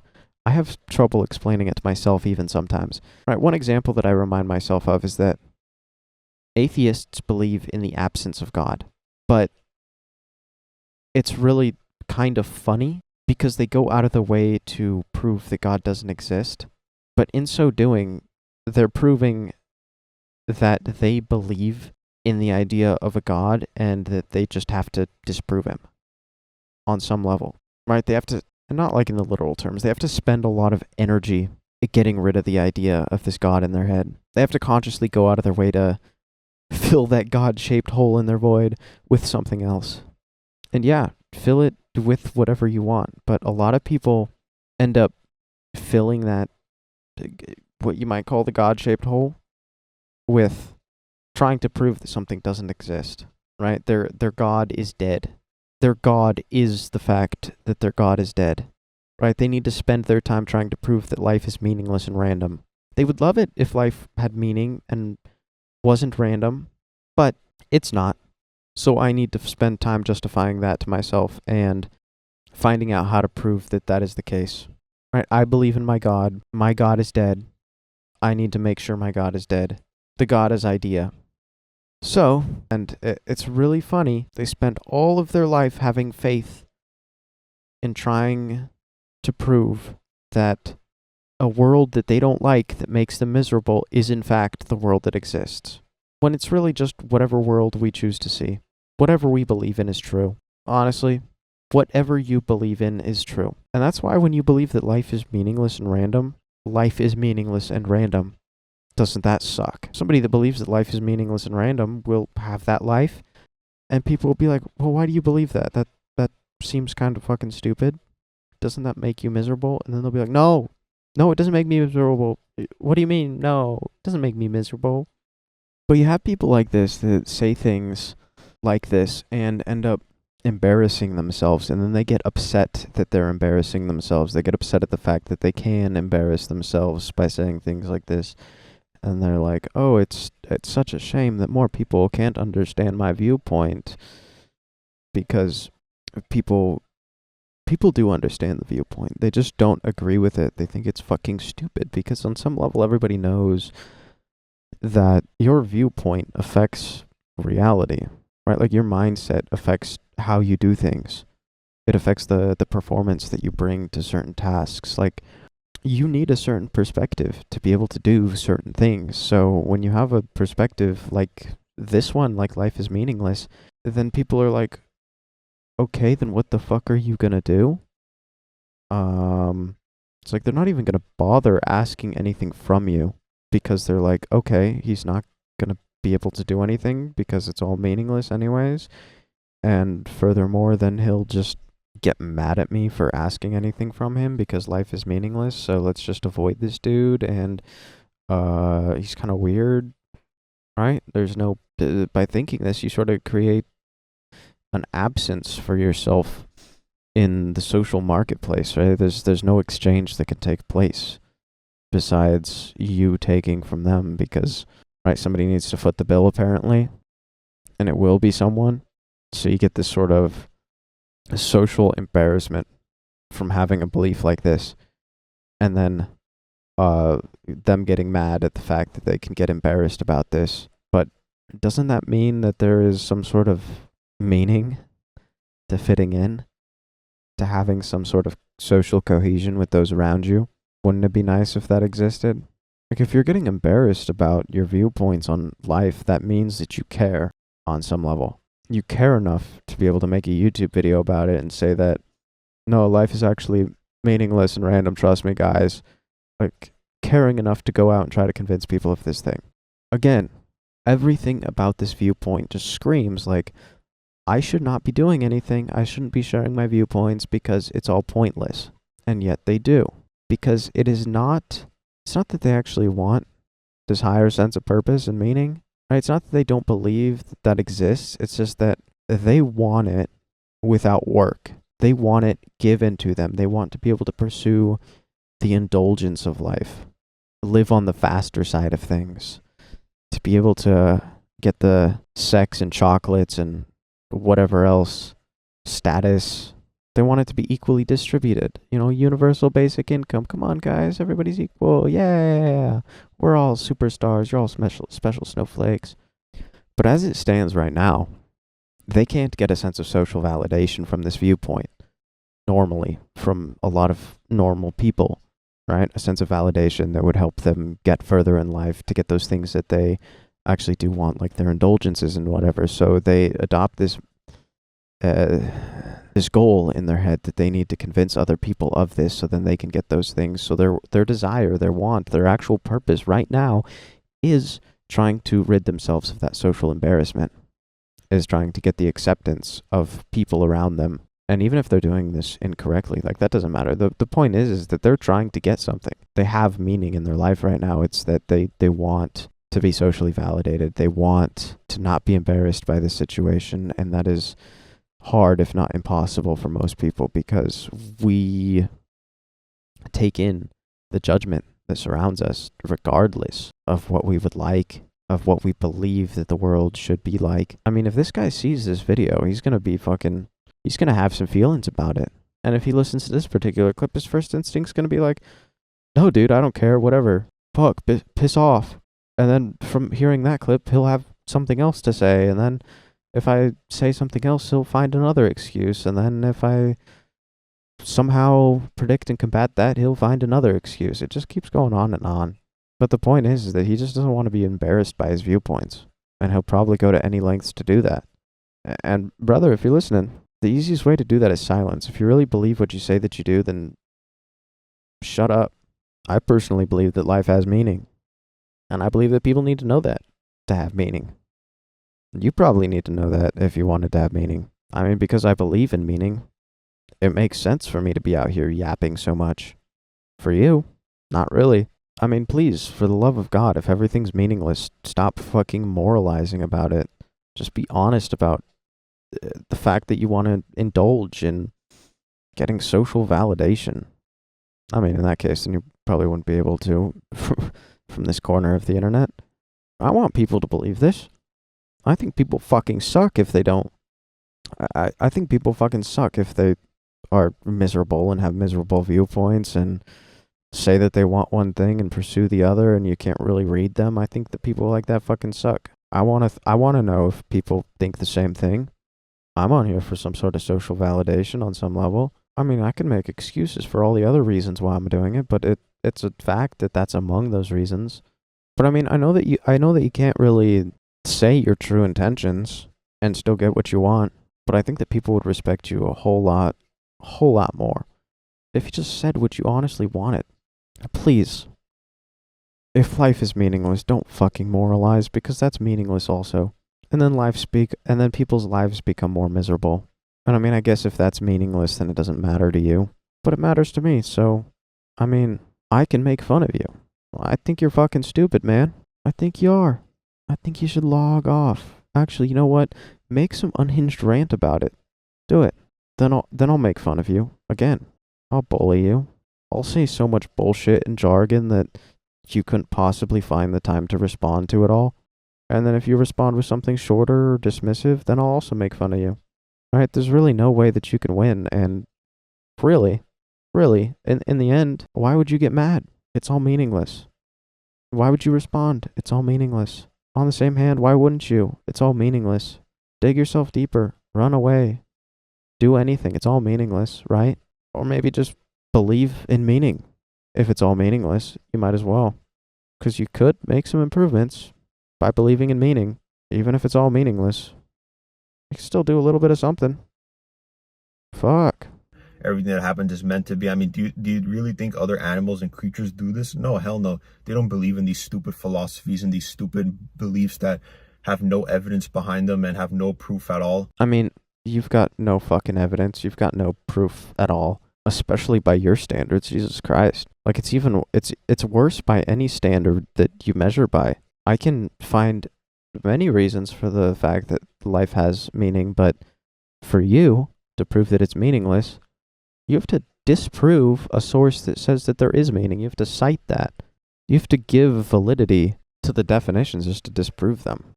I mean, on paper, you've turned your meaning in life to remove meaning from everybody else's life and from your own.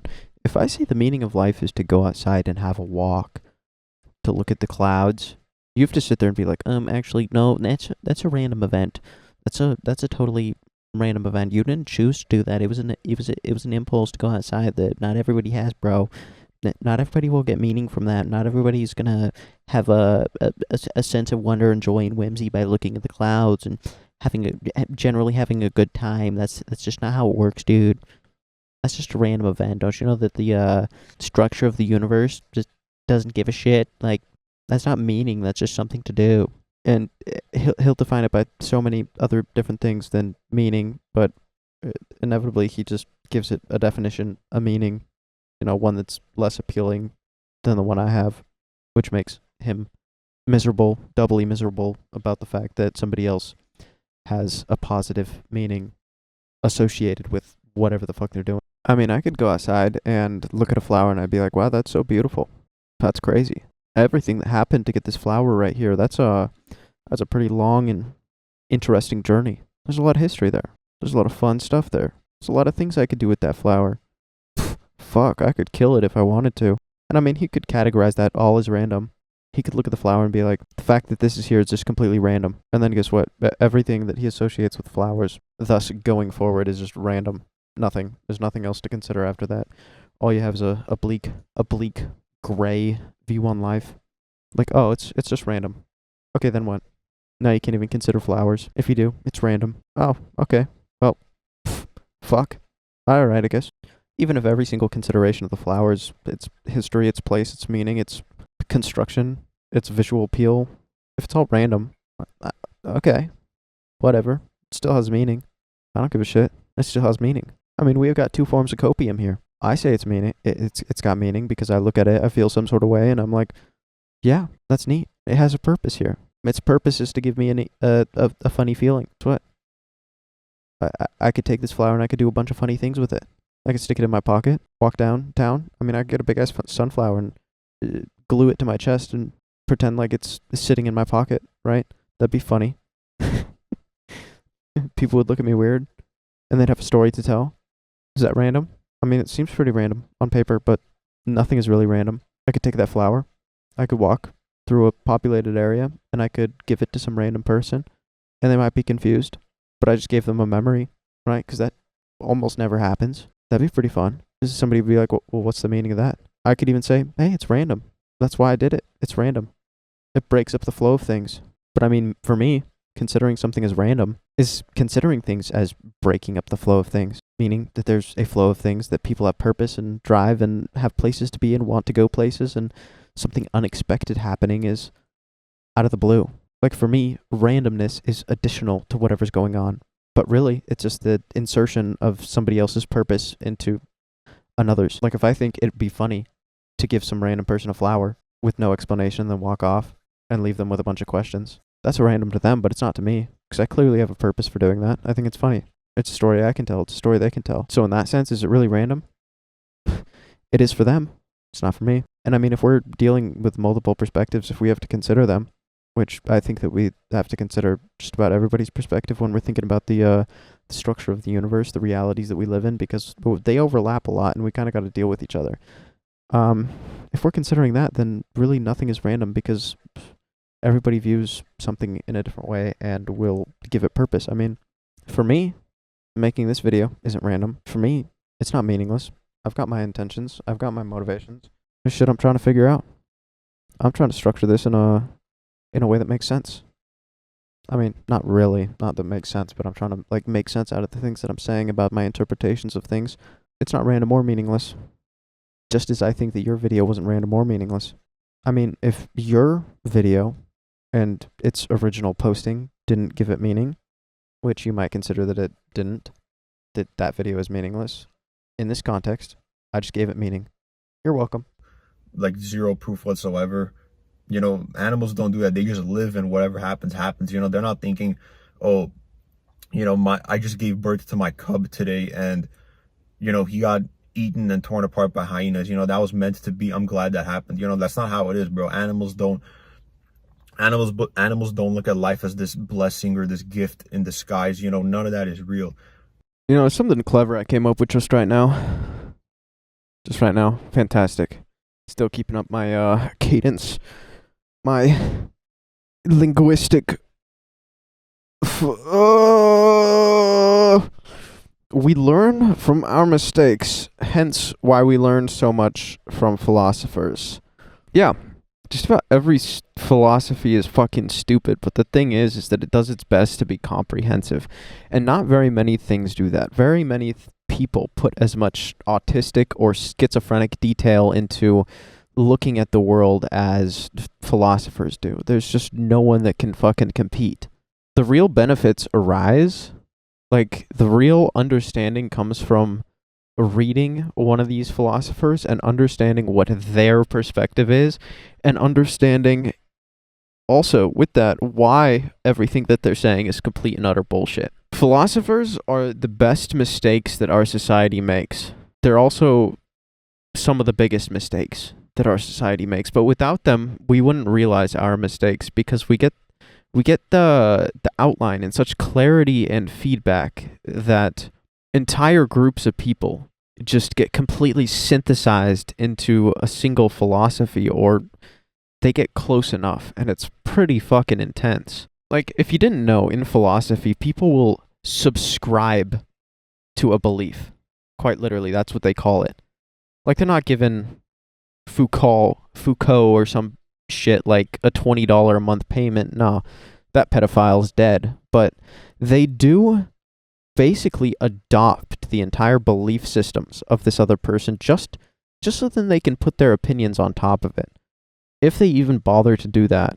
Like, most of them will just straight up adopt the way of thinking that a philosopher has, because they just fucking vibe with. The problem with that is that all philosophers are wrong.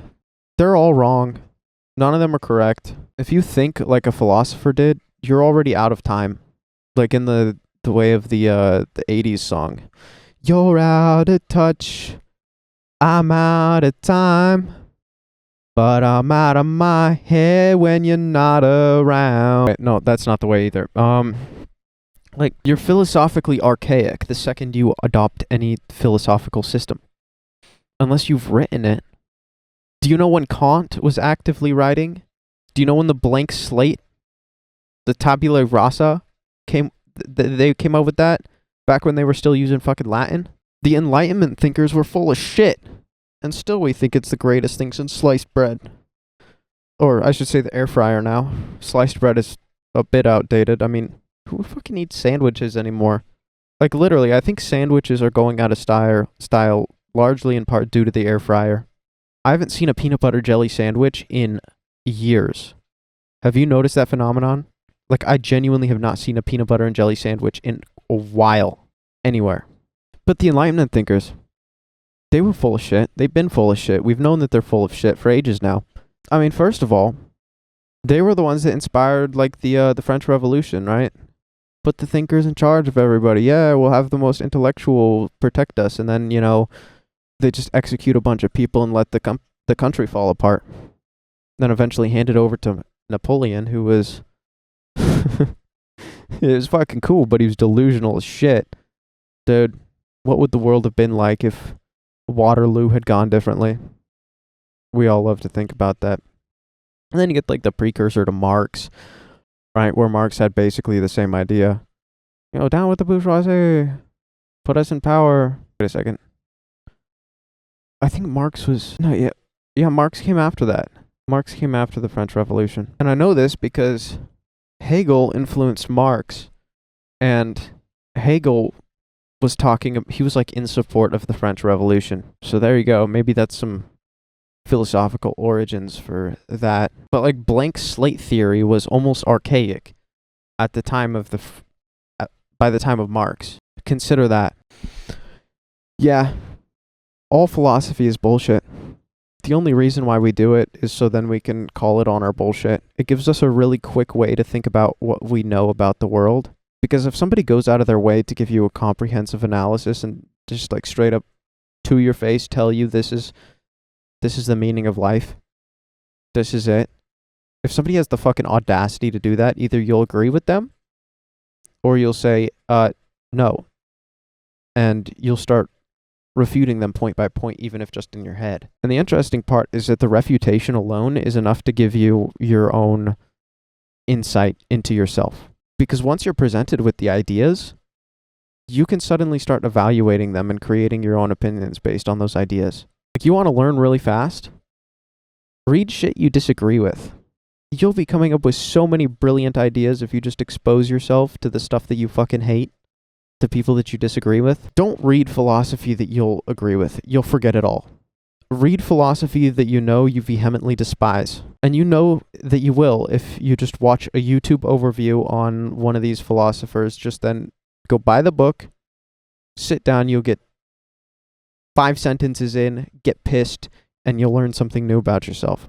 But I get the feeling that our guy here is not one of the people that sat down with philosophy books that he disagreed with, because he doesn't seem to actually know a lot about the things he's refuting, which happens a lot when people read philosophies or just anything vaguely philosophical on the basis that they agree with it.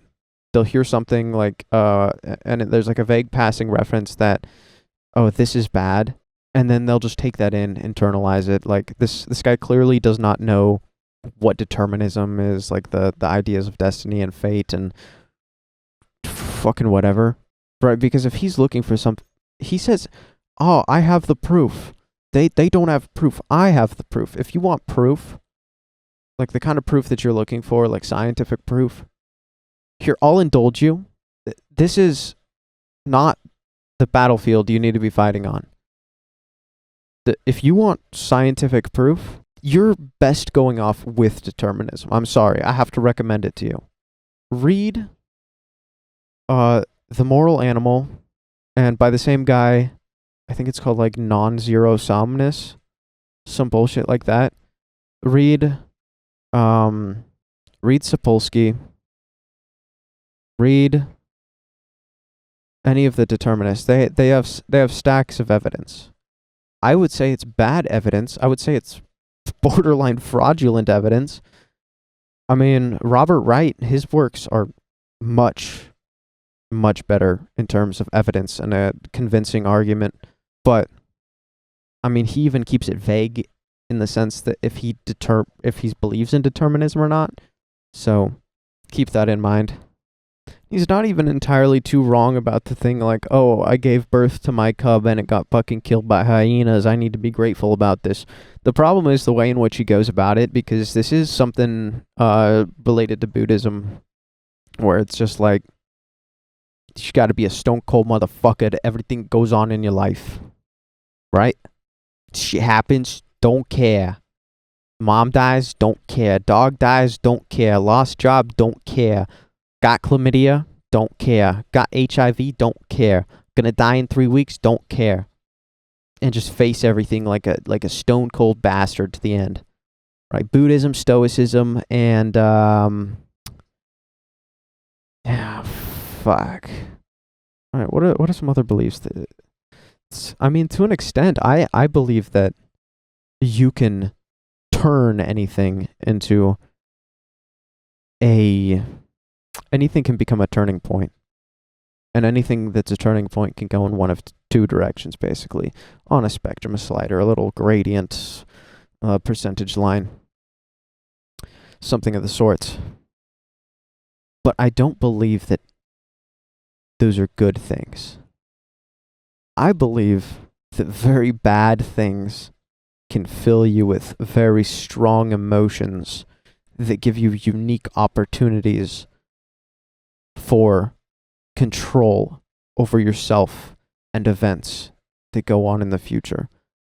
Because if you have a situation where you go through a massive amount of grief, that is a moment where you can understand that you can train yourself to have a certain response. And I don't think that the stone cold stereotype of the Buddhist stoic monk dude is the best option. I think there has to be realistic expectations set for how one might act in such a scenario. And that's all dictated by the individual. But on the same level, you get to figure out what kind of reaction you have, and you know what kind of reactions will impact you in certain ways in the future. So with that in mind, you just find a way to be responsible for some aspect of it, even if you're just being responsible for your reaction going forward in a way that is like a responsible adult, making sure that they don't fuck up their life because of a certain event that happens, right? In movies, people get sad and they spiral, right? Dude's brother dies, spirals out, becomes a drunk, goes into a bar, and then eventually progresses through the movie, and the guy's buddy comes up and he'd be like, slaps him on the shoulder. You know, if Danny were here, he would have said that just because I'm gone doesn't mean you gotta stop living, dude. And the other guy's like, oh, fuck. Oh, God, Danny, I'm so sorry, dude. You're so right. I don't want to let you down, Danny. Shit. And he gets up off his ass and goes back to living. If you allow tragic things to let you appreciate life more, then you will. A lot of people allow tragic events to make the entire world seem tragic, meaningless. Oh, we're all gonna die in the end. Nothing is worth it. No, we're all gonna die in the end.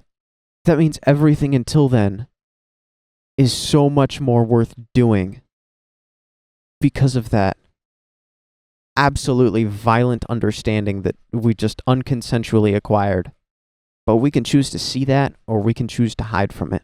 Because in hiding from it, we do alleviate a little bit of the responsibility for ourselves, right? Because being responsible for the events that go forward, that does mean that you're probably going to suffer a little bit more in the short term, actually. Because if you just get it out of the way, it doesn't keep coming back to haunt you. If you just make a decision, like I'm just going to move forward, and you let the grief hit when it hits, and you don't feel bad when there's no reason to. Like, you don't initiate the catalyst of destructive thoughts in your head. That's a good choice. On the animal bit, again, I mean, he said it himself. It's not real. The situation itself is not real. It's a fabricated situation to make a point that doesn't exist. Yeah, of course animals don't fucking think like that. They don't have language. Are you kidding me? They don't have language. Of course they don't think like that. They don't have time to philosophize because they don't have the conceptual framework of language to hold such thoughts over long periods of time and be able to recall those abstractions in a particular order. It just doesn't work for them like that. How much of that do we know? None of it. You said it yourself. We don't know anything about this. You said we don't know anything about human behavior. And then, but apparently we know enough about animal behavior, and then we can use that as a benchmark for human behavior, something that we know nothing about, right? And apparently the animal thought process is something that we do know about. And because of that, we can compare it to human behavior and say that we need to be acting more like animals. I mean, look at it. Look at the animals. Are they acting differently from us? They're really not. Ironically, in the book about the Darwinianism, and there's a bit about determinism in there, the Moral Animal by Robert Wright that I just mentioned, he or maybe it was his other book, who knows? But he gave an example of a experiment that was done with chimps. I remember this. And they basically set up a system of politics for chimpanzees, and they acted exactly like fucking humans without language. You set up any creatures in an environment like that, and they create their own little hierarchies and governments and whatnot. They're only as different from us as in the difference in comprehension between us. Like, we share most of the structure of our brain with the majority of mammals. The only difference is the complexity in the higher levels that we have gained over time. If you say we should be more like animals, we're as close as it gets. We are the most animal of anything. Like, we are more animal than animals. I'm going to make this bold claim. Because we can articulate what we think in situations. With animals, we can't do that. We can only infer from context. If you want to figure out why somebody did something, you can go find their own account of it in a lot of cases. And then you can go find professional accounts of psychoanalysis and Jungian evaluation of archetypes of people and neuroses, and cross-reference them and be like, wow, that's a really great understanding of why us human animals, you might say, do certain things. Or not. Like I said, we learn a lot from our mistakes, and that's why we learn so much from academia. You might agree violently with all of it, but at least you've learned something, right? I don't agree with all of it. In fact, I disagree so much with a lot of it that I write all of my thoughts about it down. I don't even have time to write all of my thoughts about it down. If I did, I'd probably be putting down 50 pages a day. I'm a little bit obsessed. I have a problem with the academic institutions, and I intend to do something about it. I probably have more of a problem with philosophers than this guy does. Like, I've got beef with all of them. You've got no fucking clue. Some more than others. Yep, that's true, but not a single one gets the pass. Nah. It's because they're all wrong. Guess what? And guess what? I'm going to be wrong also. But for a little while, that while I'm alive, to me, to myself, I'll be right.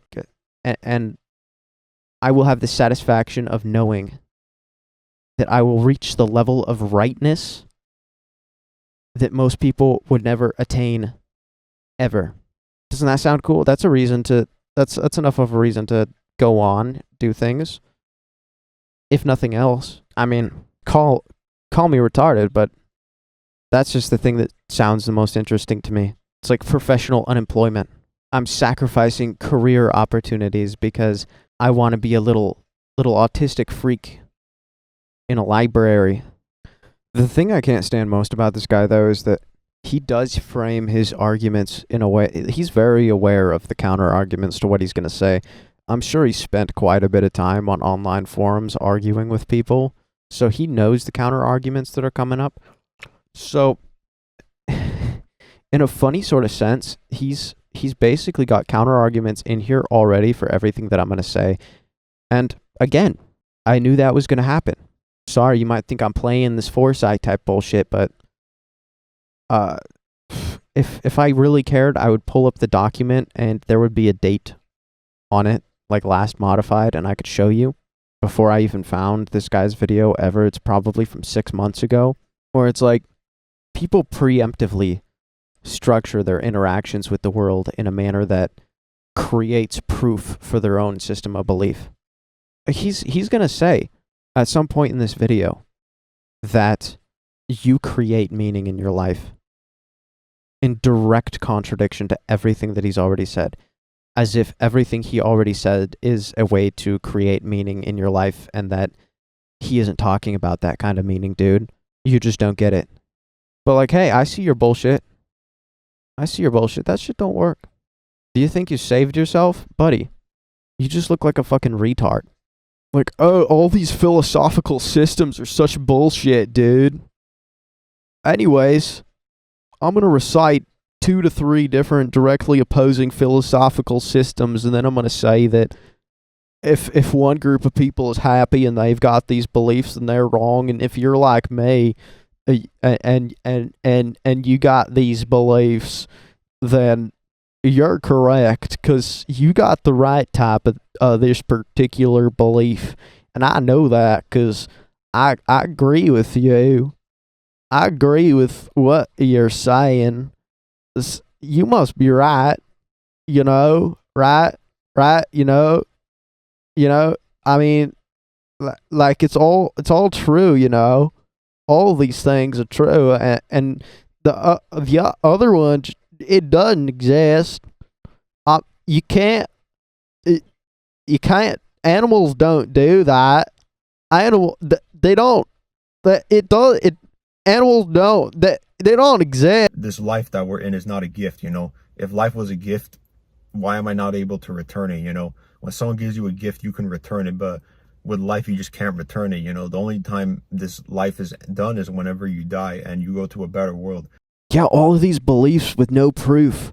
All these beliefs with no proof. You see, all of these beliefs, they got no proof.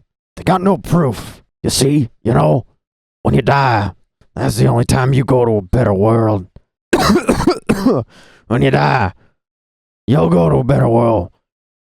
My proof? Well, there's no meaning to anything. See, all these beliefs, they got no proof. So obviously, there's no meaning. That's why when you die, go to a better world. Go to a better world, place beyond all this, the void, the ether. That's gonna suck me back up.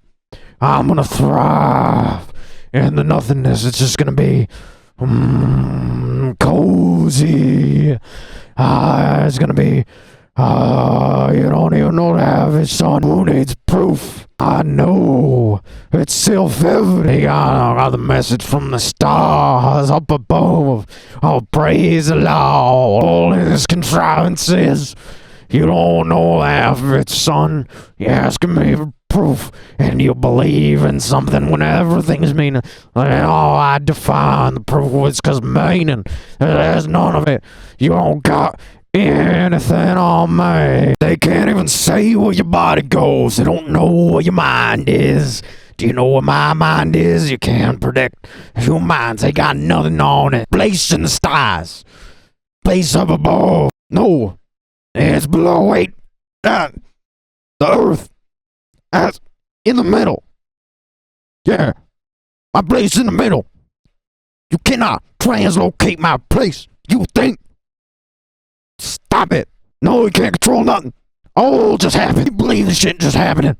That thing happens for a reason. Reason random mess about the meaning. Know how many times I gotta repeat myself? We get the fucking point, boy. Why don't you wrap your skinny head around this bit? Get the crack and stop doing.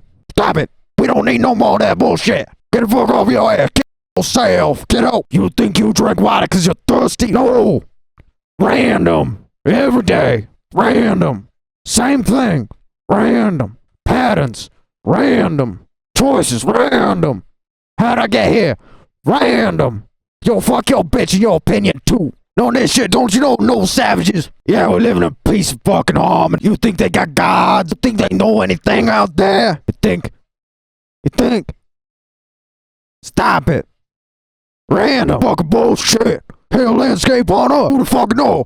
Go through life with your income like a RNG Pokemon throw. Pull up on a bitch, she sends away your stinky Andy showered ass because it's a random generated interaction. Can't even select your pizza toppings. I got anchovies last week. They handed me the same thing, said fucking anchovy. Think I chose that shit? Random. I pull up to the function with my willy out. I get there. Random. Ain't nobody told me I get a sexual assault charge getting some fresh air. You telling me I can't breathe through my urethra? What fucking oppression is that? Literally 1984. Fuck. Random. Got hell on high water coming, boy. You got that mercy on your soul. I don't believe in that shit, though. You get this shit fucking true. Get over yourself, you what the fuck? Think you got the balls? Come down here and come down my shit, man. What the fuck? I swear up and down the Bible, I don't believe in that shit. God can come down crucify me. Me name me the cross. Give me the grave, show me on grave. Give me the soul suit. I make that shit be old. That boy, you come down here. You pop cap my ass, make me moan like a good boy. Oh, I here don't get it. I keep saying that shit. You don't understand. All right. Going over your head crashing like 9/11. Man, fuck this shit. I'm gonna go with my homeboy, Tyler, and he's gonna send me some fucking ayahuasca. I gotta get my boy Jamal in my band. He's gonna put cat my ass once so pick it on the Willie Trail. I think I had no shit, that's Blake. I mean, if you look at gifts and your only conception of them is returning them, then like, I mean, first off, probably don't got good relationships with your friends if they're giving you gifts that you're gonna go out of your way to return. I mean, they probably know that shit. They'll probably get you something that's like difficult to return just out of fucking spite because they know you'll return it no matter what. Who the fuck? Who returns a gift? You gotta have a really shitty gift to be able to return it. Like his one buddy, part-time employed, probably gets him like a box of extra small condoms every year. Then he goes and returns that shit just so then he'll have an extra $10 for Safeway cookies. Dude probably munches on supermarket brand bakery snacks. Listen. Life is a gift. Past is the past.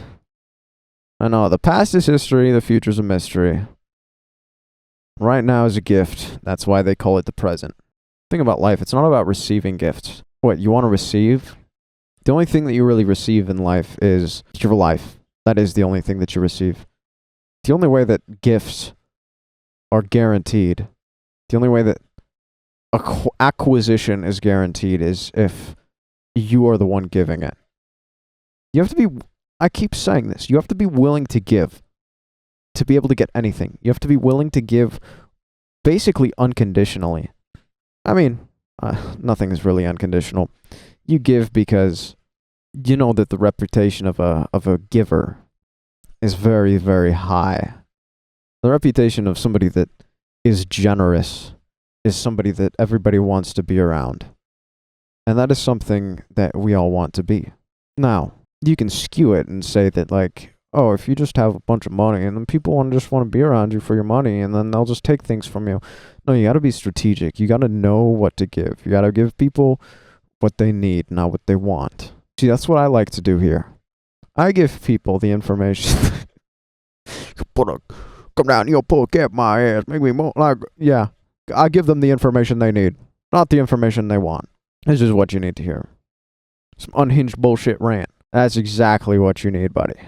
And he keeps just straight up lying. Like he says he can't return it. Like he can't get to the end quicker. But we all know that you can. If somebody really wants the end that badly, it's not out of reach. And being somebody who wants the end is a very pitiable state. Somebody that just about everybody's willing to help. But then you have to go and make it an okay situation. If you don't want people to worry too much, but still be concerned enough to be like, yeah, buddy, I'll help you out. If you need anything, I'll be here. If you need anything, I'll be here for you, okay? Just let me know. Just let me know. Yeah, that's the situation you get. So you say, Oh no, it's just that the end is the great release, and I'm looking forward to it. But I'm not gonna advocate for suicide. I'm not gonna kill myself, dude. I'm happy. I'm happy. I just think that everything's meaningless, and the end is the only place where I'll be happy. I don't think I'll even bother pointing out the strategies of like contradiction and the underlying stuff and whatnot because it's getting redundant. Do you guys get the point? Do you get the point? He's all over the place. It can't be known. Here's this certain thing that I know. I don't believe this. Here's me saying that I believe that thing that I said that I don't believe in. Life is meaningless. Then later on, he's going to say that life has meaning. Oh, that's going to be a shit show. That's going to be the last, that's probably going to be the last, like, big one that we're going to really wrestle with. But apart from that, I just see, like, a big ol' shitting match at the end of it. One that he can't win because I have the benefit of hindsight. I have the benefit of just simply massive, massive quantities of audio files, insane amounts of obfuscation and hypocritical dogma. You think you can compete against me? Buddy, think again. I use everybody's strats, and I'll be honest about it. I'll say what I'm doing. The thing is, there's a certain power to that, because I can just turn 2 minutes of video into a fucking landslide that makes a fella unresponsive. And there's some of these ideas I really need to workshop, and I've made some decent progress just going through this single video. It's 4 hours long. Oof, at this point. Good grief. Watch part 1 if you haven't. Or if this is all just one video now on the main channel, then yeah, here you are. But I've made some good progress with a lot of these ideas. I've discovered a lot about them. Putting them into practice instead of just keeping them in theory, like applying them to an actual case study, has been incredibly helpful. I really should have done this sooner, and I was planning on doing it sooner, but I don't know what was holding me back. It was probably myself. The fears, the time involved in all of this. But honestly, I feel like I'm saving time. A lot of time. If you think it's hard to make a video of however long this length is, you're probably right. Unless you've got something to say, and you don't care too much about the editing. And it's just a walk in the park, a matter of sitting down and actually saying what's been written and hypothesized about. But I think that's enough for this episode. We'll be coming back. Let's see a sweet little transition into the next clip for the main channel. Let's make this easy for myself. Sheepa.